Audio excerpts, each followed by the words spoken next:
Good afternoon, everyone. Welcome back to the Celluloid History Life is a Mystery channel. My name's Dan Rowlands, and as always, a special welcome to fans of the Kildares, Rebecca Fishpond, Open Up, and not forgetting Emergency Exit. Yes, sorry, running a little bit late today. Me and my team just having a bit of a meeting, trying to discuss the best way forward for the channel.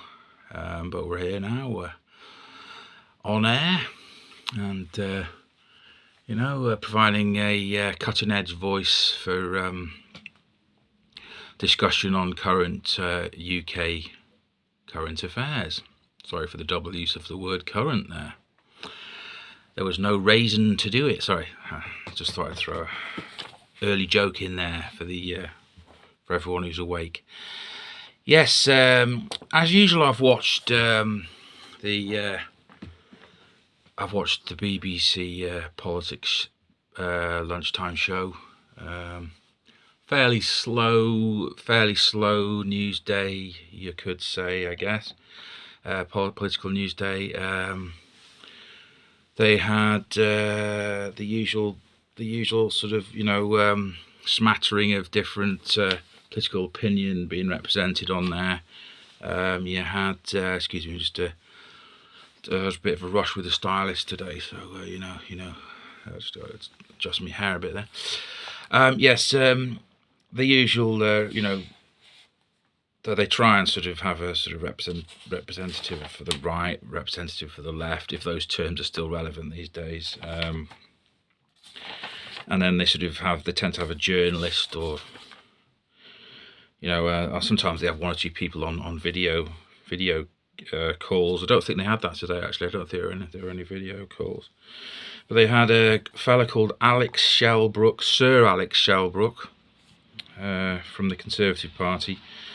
They had a lady called Jo White representing the government, representing the Labour government. Jo White MP, and they had a lady called Shabna Begum from an organisation called the Runnymede Trust.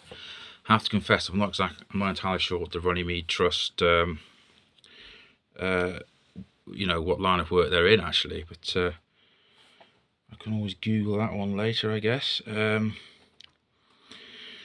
Yeah, they were talking about, one of the early items was the Boris Johnson's having further questions regarding the COVID. Further questioning is going on towards Boris Johnson in the COVID inquiry. That was one of the early items. The allegation is that there was only 1 day of planning before Boris Johnson took the decision to close down schools during the pandemic. They had a bit of a to and fro about that topic. The fellow Alex Shelbrooke from the Conservatives was basically making the point that although there was various experts and advisors involved, it wasn't very satisfactory. The sort of discussions that went on before the decision to close schools was made, and so basically he was making the point that Boris Johnson did get some advice did get sort of shown some different points of view from scientists and advisors, but it was basically Johnson was in a position allegedly where ultimately it was sort of like a case of, well, but ultimately it's down to you, mate. So the point Alex, what's his name, Shelbrooke, was making was, a decision had to be made, and there wasn't very good sort of factual scientific data or anything presented to Johnson before Johnson made the decision he did, basically.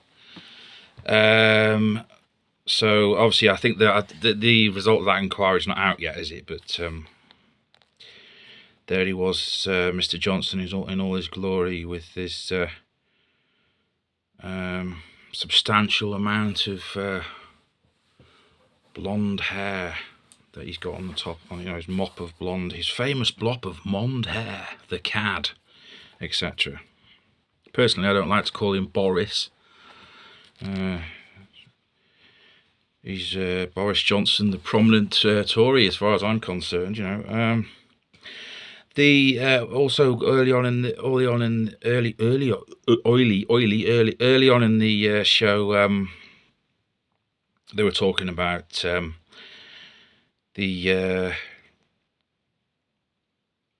that business about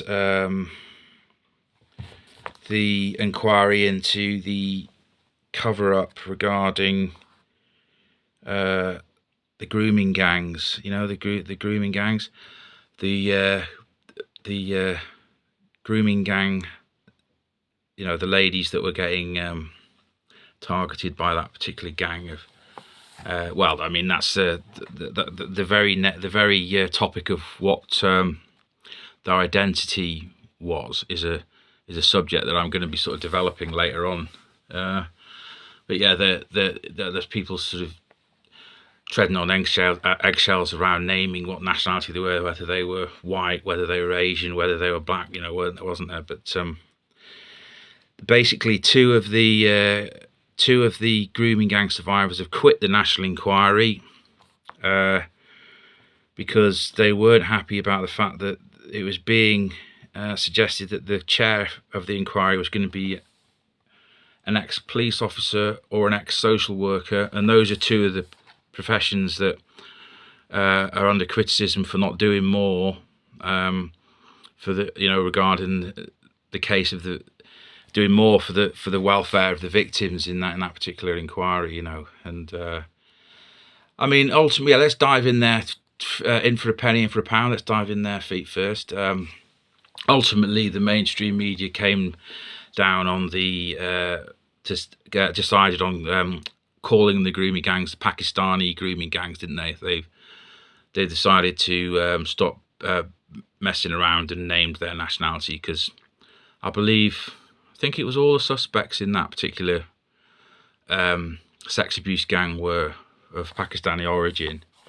There was a big hoo-ha about it, wasn't there, saying if people hadn't been treading on eggshells so much, then you know, there could have been less suffering for victims, etc., etc., etc. So yeah, very sensitive subject, and I have to say that the nature of the sensitivity of that subject became apparent yet again, as it usually does in these current affairs programs at the moment. I'll try and elaborate as accurately and articulately as I can, because I'm just cleaning my glasses again, steamed up. Because I too, as you know, the presenter of the leading current affairs show, the leading UK politics current affairs show, have to be treading on, you know, have to watch what I say. I won't use the phrase treading on eggshells, but anyway, I'll see how I go on. Yeah, because basically the lady Jo White, representing the government, during the discussion about this grooming gang, sex abuse grooming gang, used the phrase, described them as being Muslim, and Shabna Begum from the Runnymede Trust, who was I'm guessing she was of Muslim descent. I can't be sure, but she was Asian by identity, you know, to look at. She yet again, that they came to disagreement, Jo White and Shabna Begum, because Shabna Begum made the point to Jo White that you have to be very careful with the words you say, and she disputed the fact that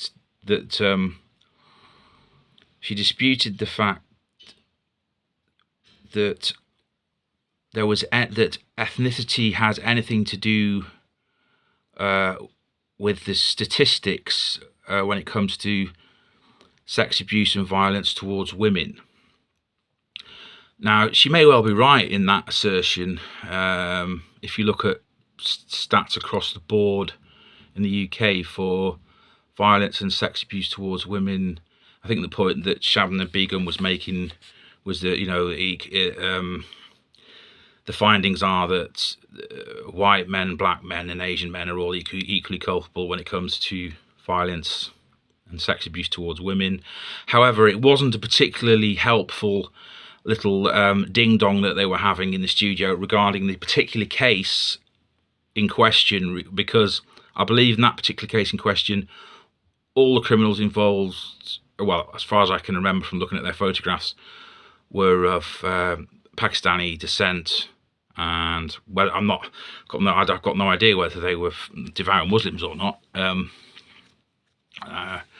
So yeah, I suppose you could say, what's Islam got to do with it? But the point is that there was no dispute regarding their identity if you did the eye test, you know, so to speak. Now, just to develop this point, so in other words, although Shabnam Begum may well have been right about how, you know, any persons of any ethnicity can be abusive, you know, and the statistics will back that up, it didn't really help this particular case because this particular gang was of Asian descent, wasn't it? You know, which, as I say, eventually, after much eggshell treading, the media outlined, didn't they? The mass media, the so-called mainstream media, outlined. Now, this brings me to another point that they made regarding, because identity politics is where we're at the moment in the UK and the Western world, possibly the globe. Identity politics has reportedly become the new measuring stick, you know, around which the new axis around which politics revolves, in a sense. I mean, obviously, economics is still crucial, isn't it? You know, and I suppose it always will be. But this kind of the new subject around which elections are going to be won and lost, basically, is the point, I think. Now, so moving on, well, it's not really moving on, it's a similar subject, but also the case of, there was a child called Star, who's in Bradford, was it last year sometime? There's a big case in the news of a child being abused called Star. I forget their surname. In fact, the person on the panel had forgot their surname. It was the person on the sofa, on the old Daily Politics sofa, forgot their surname as well. So that makes two of us. Now, this case involved a child called Star that was being neglected, the abuse of neglect, or worse. I'm not sure the details of the abuse. Heinous topic, isn't it? But anyway, the charge there was it was a lesbian couple that were the guardians of this child called Star. And the charge there was that there was too much pussyfooting around that particular criminal case because the authorities were frightened of being called homophobic, because the couple in question was lesbian, which is a sort of minority group where couples are concerned, isn't it? Where civil partnerships, where you can get obviously same-sex couples can get married now, can't they? But you get the point. As a minority, it's less common to be partnership if you're same sex than it is to be if you're different sex, basically, you know. So that as a similar, that was sort of cited as a similar, I think it was by the Tory Alex Shellbrook, although yeah, I think it was him that brought it up. I mean, he was fairly measured. He was quite what I would classify as a fairly moderate type of Tory, as far as I could ascertain. So the point was that this kind of obsession with identity politics and not making sure nobody gets offended, no minority groups get offended. The point being made was that has started to interfere with the justice system, you know, and this to my mind, this particular issue, identity politics, is kind of, it certainly seems to be the zeitgeist of the UK discourse, political discourse, doesn't it, really? I'll say, doesn't it? That's my opinion. As I say, I think economics is always going to be there in the background, you know. money makes the world go round and all that, obviously the Beatles claimed it was love. Love and Money, good name for a band, isn't it? Love and Money. Anyway, I'm digressing there slightly, but I'm aware we've just passed the 15-minute mark. Thanks for sticking with the channel. Stop throwing paper aeroplanes at the back and do not fall asleep. Don't worry, the fish fingers and beans and chips or whatever you're having for your tea can all be, enjoyed in due course, Yes, so yes, it's where are we in the UK politics? This thing about identity. It's so right.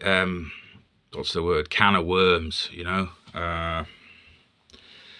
It's a can of worms, that's for sure. And at the end of the day, it's as far as mainstream politicians are concerned, it's about winning votes, isn't it? It's like this. Well, I suppose it's sort of slightly related. Yeah. It's this subject about the Tel Aviv football club that have got violent hooligan fans. Supposed to be playing Aston Villa, and as things stand, I'm not sure whether the game's going ahead or not. But that's become a big thing in the news, hasn't it? My view is that it should be a decision for the Birmingham police force to make whether that particular football match goes ahead or not. But I understand the government, obviously headed by Mr. Starmer, Sir Keir as he's often known, is kind of getting involved and trying to fight the corner of people should be allowed to attend that football match. Now I think it's very important to make the distinction that the whole Jewish community is not the same thing whatsoever as a bunch of violent football hooligans that support that Tel Aviv club.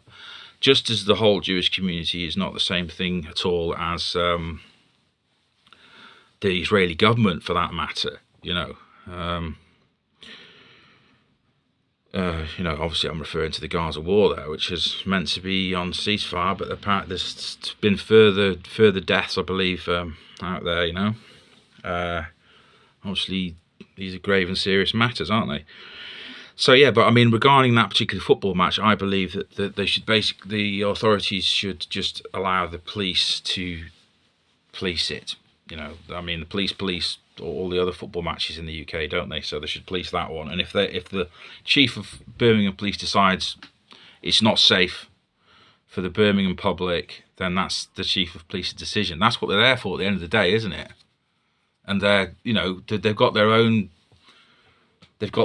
accountability bodies, regulatory bodies, and democratic sort of system, if you like, haven't they? The police force. I know they come under a lot of scrutiny and criticism for the in-house scandals, inside scandals, and accusations of this, that, and the other. But the bottom line is they're a flawed institution, like any other flawed institution, because at the end of the day, there's no such thing as a perfect institution, is there?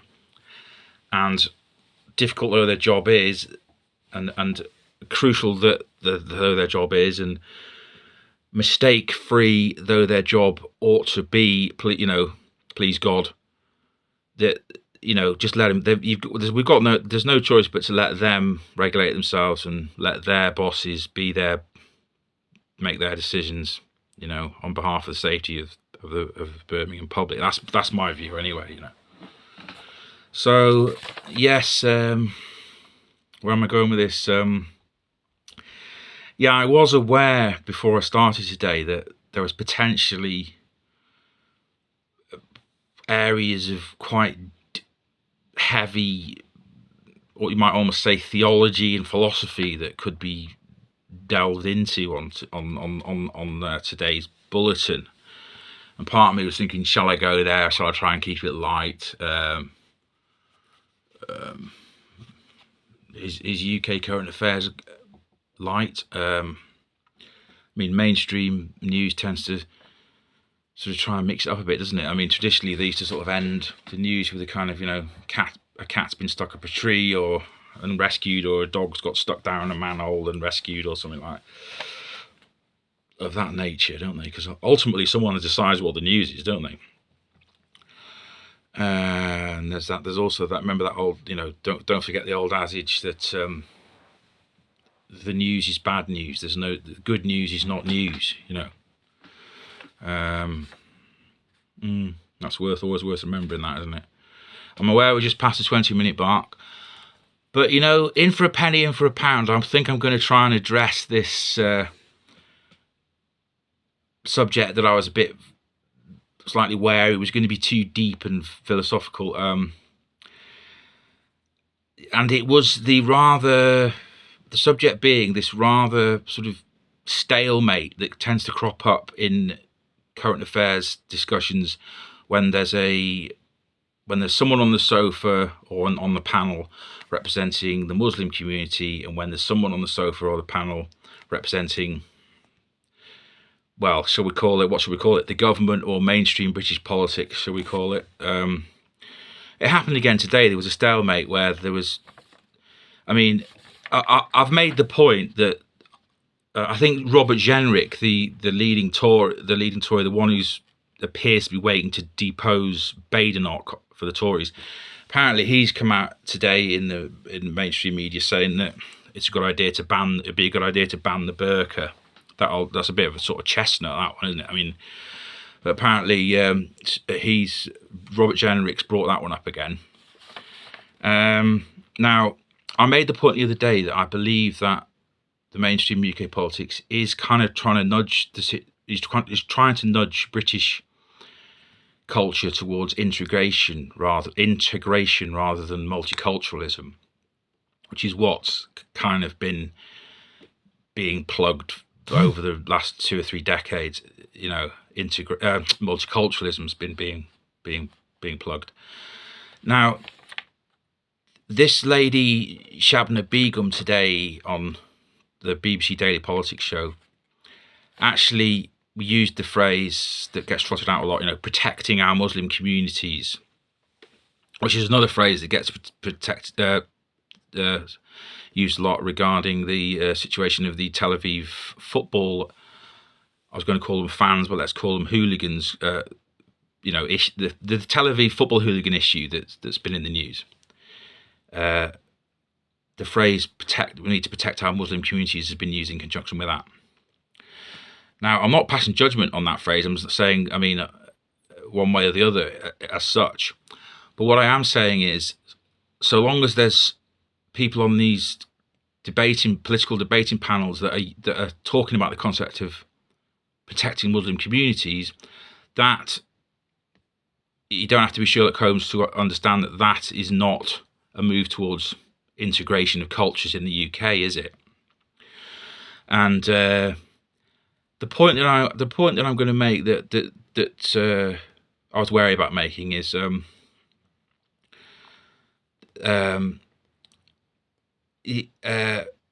given the fact that phrase is still very much in existence in the discourse, we need to protect the Muslim community, where does that leave the future of UK culture in a sense? Attendance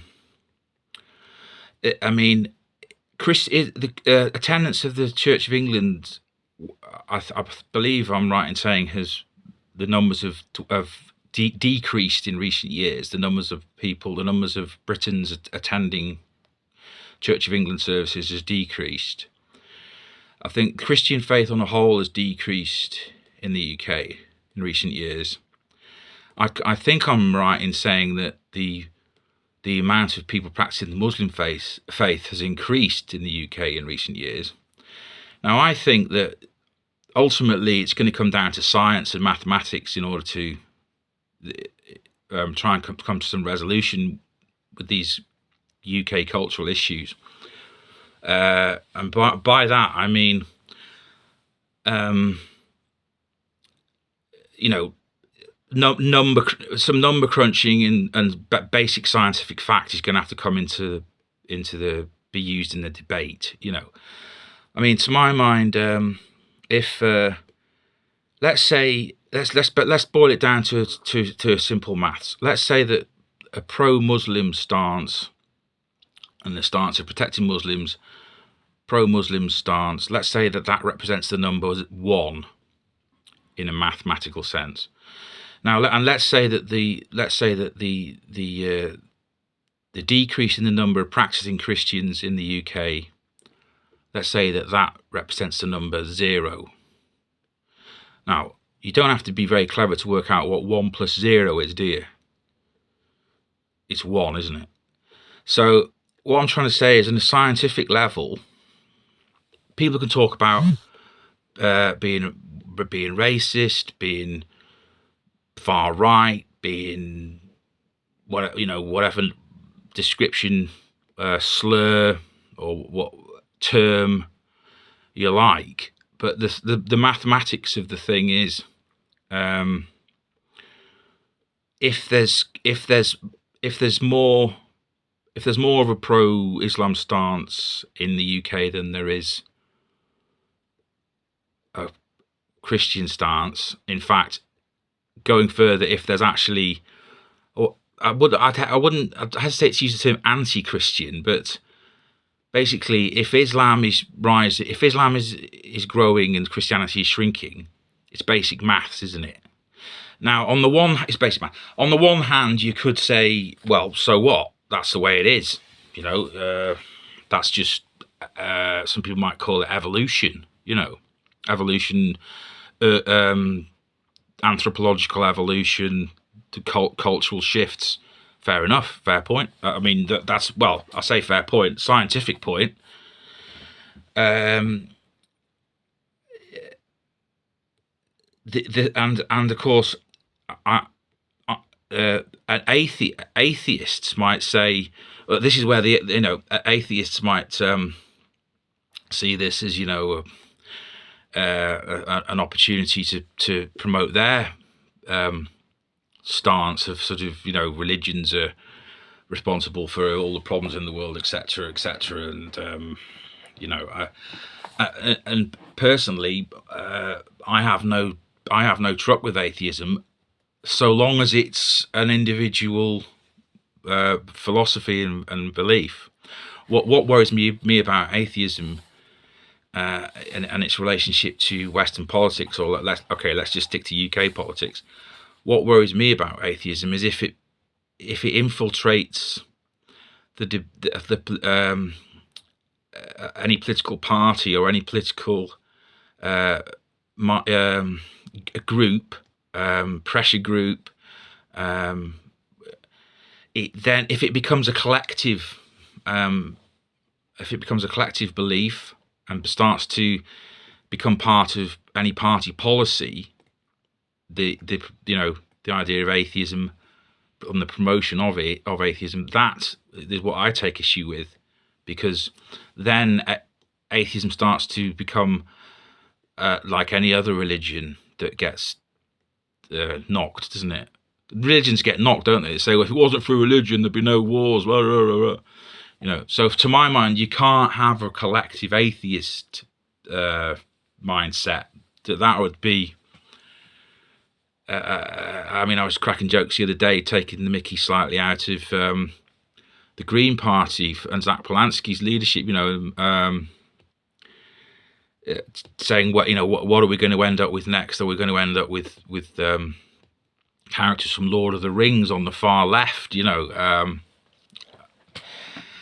I was just I just meant that obviously lightheartedly, but to my mind, you can't have collective atheism as a political movement, if you like, to my mind.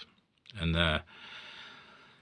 I hope I've been coherent there. Trying to invest some basic maths into the cultural arguments. I mean, I'm aware we're approaching the 30-minute mark. I mean, I mean, there's other, there's other areas of identity politics that I think will also have to be subject to the scientific arguments, if any sense is to be made out of them. Stuff like, I mean, I'm going to wrap it up because we've hit half an hour now, but I'm sure intelligent members of the LGBTQIA, is it called now, the community, intelligent members of that community, I'm sure they will agree with me by saying that, obviously I understand that there's a right these days for same-sex couples to get married, and where there's love, that love's a good thing wherever it exists. Please God, wasn't it? Really, But I mean, anybody with any basic knowledge of GCSE level biology would agree that eggs, stuff like eggs need sperm to fertilize them, and although because sometimes same-sex couples want to have a child, don't they? Which is you could say, well, fair enough, why shouldn't they? But obviously, what the point I'm making is, you would have a hard time proving in court that it is just as easy for a same-sex couple to become parents of a child as it is for a female and a male to father a child, a female and a male human to parent a child. Sorry, I've jumped in my words slightly. So for me, that's not a matter of prejudice or even politics. It's just a bio. I mean, I've got O-level biology, and actually, in fact, I made a hash of A-level biology, but that's another story. Looking out the window too much at school, no doubt. But hopefully you get the point. I'm just making the point that that's a matter for science, not politics and culture, isn't it?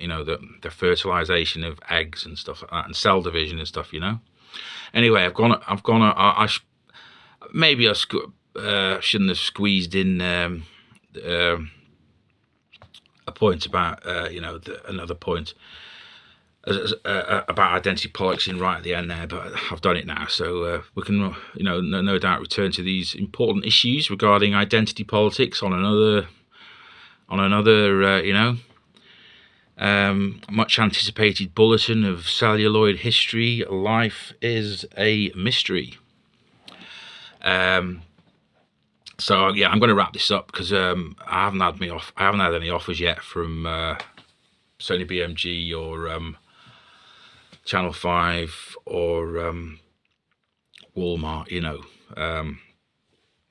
So I think that the more sort of I make it like a sort of traditional half-hour show, the better, rather than sort of a sprawling sort of affair, if you like, a sprawling media affair, then the more chance I've got of some remunerative offers coming my way by the great media industry.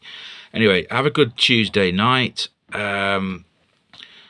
Mr. T's quiet tonight, so well, I'm not sure whether they sedated him or something tonight, but anyway, I'll let you know if the ransom money ever does arrive. I'll have to let you know. But anyway, yeah, Prime Minister's questions tomorrow. Enjoy your Tuesday evening. I feel like I've crammed a lot of stuff in there in today's bulletin. But I wish everybody well. Enjoy your politics, enjoy your social media, enjoy your internet shenanigans. Look after yourselves, and as always, remember, when you're making political points on UK culture, politics, and or current affairs, always slow down the pace of the words that you're saying to give them more emphasis.